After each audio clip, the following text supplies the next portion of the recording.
Halo, Assalamualaikum warahmatullahi wabarakatuh. Ketemu lagi dengan Bang Ali The Coach. Kali ini tetap masih dalam pembahasan tentang seputaran pinjaman online ya.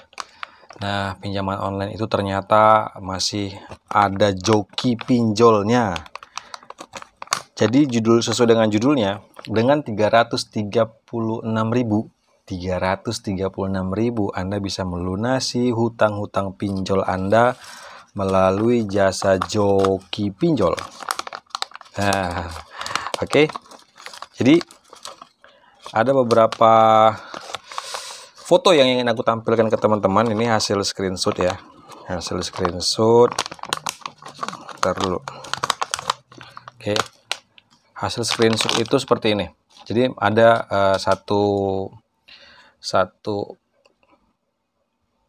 korban nggak ya? Bukan korban lah, seseorang yang terlibat dalam pinjaman online, kemudian sudah mentok, nggak bisa bayar, belum mampu bayar, kemudian kemudian menemukan grup yang di situ tentang joki pinjol. Jadi di situ grup itu menyediakan jasa menjadi joki yang tujuannya katanya ingin membantu para korban-korban pinjaman online. Nah, seperti ini. Ini aku taruh di sini. Ini aku bacain ya. Jadi namanya aku tutupin, kemudian foto profilnya aku tutupin karena itu menjaga privasi. Jadi di sini nama saya, asal dari nomor telepon. Maaf Pak, Bu, saya sempat lihat di aplikasi TikTok bahwa di sini bisa memberikan solusi untuk pinjol. Sedikit cerita, saya sudah terjebak pinjol hampir 2 tahun. Sudah banyak yang saya korbankan, suami, anak, dan orang tua, sampai saya sudah pada titik hancur sehancur-hancurnya. Wah, drastis ini. Bahkan berpikir untuk mengakhiri hidup. Wah, jangan. Mohon untuk Bapak Ibu semoga berkenan bisa menghubungi saya dan memberikan sedikit arahan agar saya bisa melewati ini. Sebelumnya saya ucapkan terima kasih. Wassalamualaikum warahmatullahi wabarakatuh. Nah, sampai separah itu dia mau mengakhiri hidupnya kan. Nah, jadi di dalam grup itu si joki nanti akan memberikan contoh-contoh bukti testimoni yang mungkin bisa dilihat seperti ini ya. Ini dari BRI, sudah transfer ke rekeningnya, dan si joki pinjol mentransfer sejumlah Rp252.228.895. Joki pinjol sampai mentransfer ratusan juta ya. Kemudian mana lagi ini? Nih buktinya nih. Namanya tetap aku tutup ya. Namanya aku tutup nih. Ditransfer 10 juta untuk bisa dipakailah duitnya untuk melunasi pinjaman online.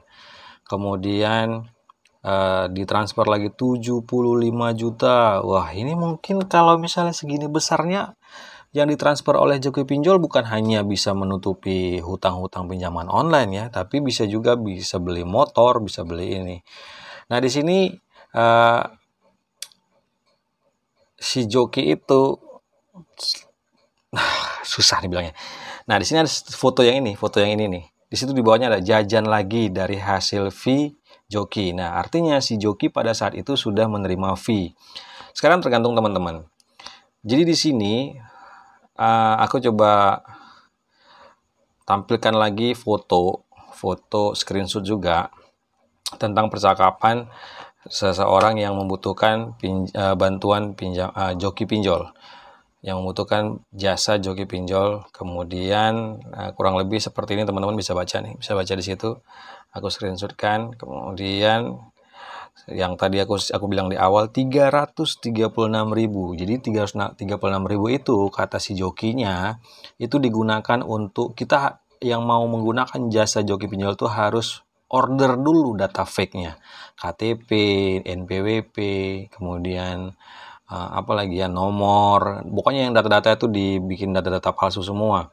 Nah, karena kemarin aku pernah bilang, setahu-tahunya aku sih kalau mau mengajukan pinjaman online itu kemungkinan diterimanya itu kecil kalau seandainya nama yang mengajukan dengan nama yang ada di nomor rekening itu beda, itu kecil kemungkinannya. Nah, jadi teman-teman ini tinggal kembali kepada teman-teman sekalian lah, ya. Apakah ingin menggunakan jasa joki pinjol dengan biaya 336.000 bisa melunasi semua hutang-hutang Anda, dan di sini dituntut kemampuan Anda berpikir secara logika. Pertama, kita nggak kenal dengan si joki, kemudian kita harus mentransferkan sejumlah uang, walaupun hanya 336.000, tapi kalau misalnya yang membutuhkan jasanya banyak juga lumayan. Dan si joki itu tidak langsung mentransfer ke rekening kita, ke rekening si pemohon, yang orang yang terjebak di pinjaman online, kemudian membutuhkan bantuan jasanya joki. Uang yang dihasilkan oleh si joki tadi tidak akan langsung ditransfer ke rekening si pemohon. Kemudian nanti setelah cair, si joki nanti baru akan mentransferkan. Jadi transfernya ke rekening si joki dulu. Jadi uang dari pinjaman-pinjaman online yang mereka usahakan, yang mereka upayakan dengan taktik dan kemahiran mereka itu akan ditransfer ke rekening yang fake tadi, yang menggunakan data palsu tadi.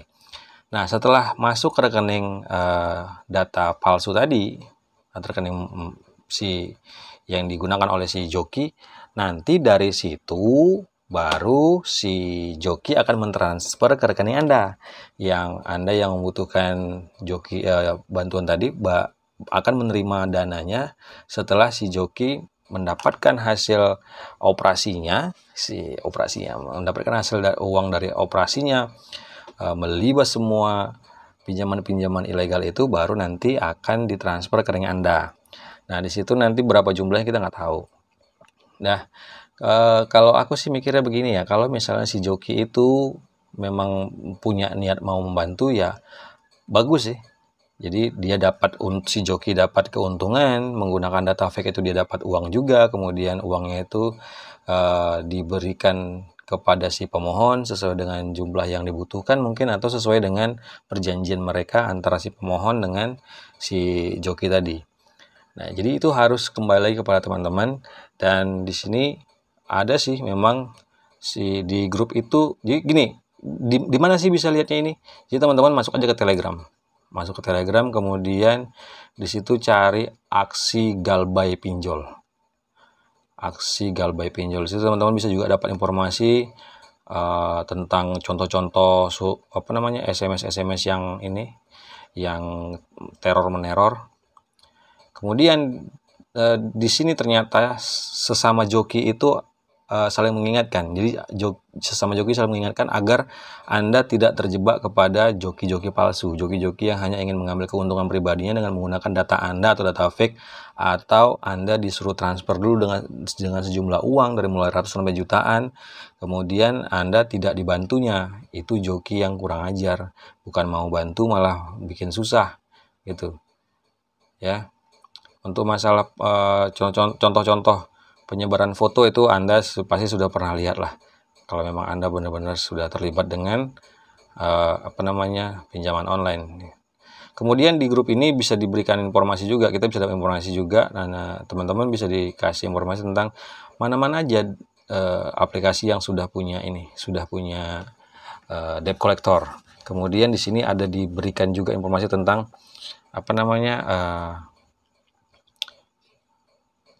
bagaimana sih dari sudut pandang hukum tentang wajib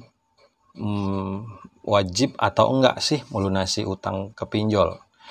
Jadi jawabannya nggak usah dibayarin sepeser pun katanya.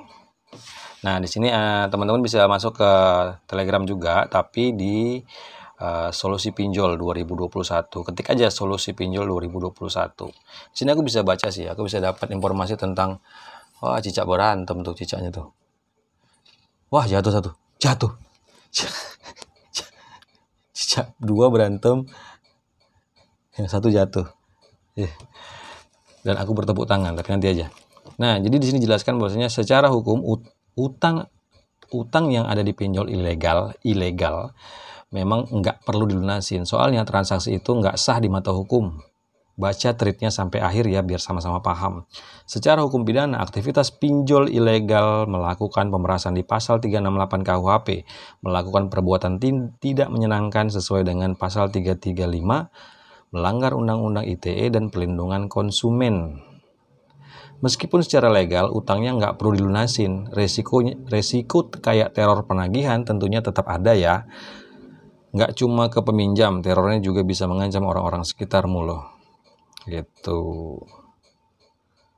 Jadi di sini ada disampaikan juga trik-trik lah gitu ya. Oke. Nah, di sini aku tetap mau memberikan, di akhir video aku tetap memberikan semangat kepada teman-teman semuanya bahwasanya semua SMS, semua WA, semua email itu adalah bentuknya template. Contohnya seperti ini.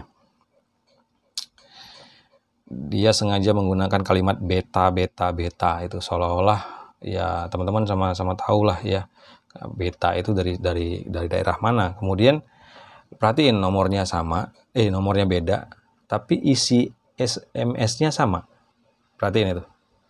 Jadi inilah yang disebut dengan template. Mereka sudah punya tuh kalimat-kalimatnya, tinggal ambil, masukin nama Anda kalau memang di situ ada kolom nama. Kalau nggak ada, mereka tinggal kirim aja ke nomor Anda. Dan besoknya akan terkirim lagi hal yang isi SMS yang sama. Seperti itu terus. Jadi sebaiknya udah ganti aja kartunya. Kemarin-kemarin udah bilang ganti aja kartunya. Emang kenapa? Nggak ada urusan juga kan kalau memang data kita ada, kemudian mereka mau datang, ya mereka sudah bisa menyesuaikan dengan alamat yang ada di KTP Anda gitu. Mereka datang dan lebih jelas lagi gitu kan, orangnya lebih jelas. Anda juga di rumah bisa videoin orangnya atau foto orangnya, ini yang datang. Kalau memang dia ilegal, sikat aja gitu ya. Jadi mengenai joki pinjol tadi yang 336.000 ya, itu kembali kepada Anda, apakah Anda ingin menggunakan jasanya atau enggak, dan berpikirlah logika. Kecuali Anda mau gambling, kecuali Anda mau mempertaruhkan 336.000 untuk mendapatkan sejumlah uang. Nanti uangnya itu mau digunakan untuk menutupi utang-utang pinjaman online yang sudah Anda gunakan, atau memang mungkin Anda tetap saja mungkin tidak mau membayar dan menggunakan tuh hal yang lain. Itu kembali kepada Anda. Tapi saran aku sih, kalau misalnya sudah memang itu rezekinya dapat, memang dibantu oleh si joki pinjol yang amanah tadi, yang betul-betul ingin membantu, bayarkan ke pinjaman online yang sudah Anda gunakan, supaya Anda terlepas dari beban pikiran, beban hati, dan enak tidur, enak makan, enak cari duit, enak kerja gitu loh. Oke teman-teman sekalian, terima kasih sudah menyaksikan video Bang Alde Coach. Mudah-mudahan tetap semangat, jalani saja hidup ini, dan memang inilah sudah yang ketentuan yang harus sudah kita jalani. Ketentuan sudah ditetapkan dan kita harus menjalaninya. Lewati, jangan lari jadi masalah, dan jangan seperti yang tadi isi emailnya itu dia mau bunuh diri. Itu bukan solusi, malah lebih payah, lebih susah, dan kasihan nanti kalau dia meninggal, kasihan keluarganya, kasihan anaknya, kasihan suaminya, kasihan. Hadapi bersama-sama, dan keluarga itu adalah tim untuk menghadapi masalah, mencari solusi, dan menghadapi semuanya dalam hidup. Terima kasih sudah menyaksikan video Bang Alde Coach. Sampai ketemu di video berikutnya. Assalamualaikum warahmatullahi wabarakatuh.